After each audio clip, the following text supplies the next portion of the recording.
For today's video, magandang araw po.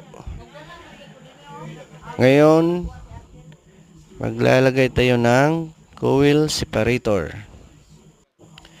Ito pong ginagawa ko ay 3-phase induction motor, 1.1 kilowatt.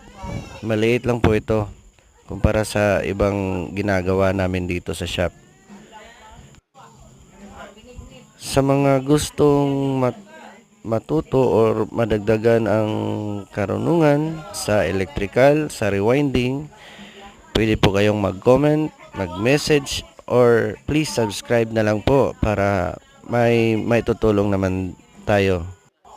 Pasensya na po kasi baguhan lang po ako sa YouTube. Ako po ay more than 8 years na po sa gawaing ito.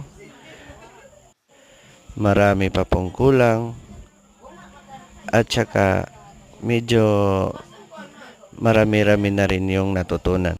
Pasensya na po kasi nangingibago lang ako sa voice over.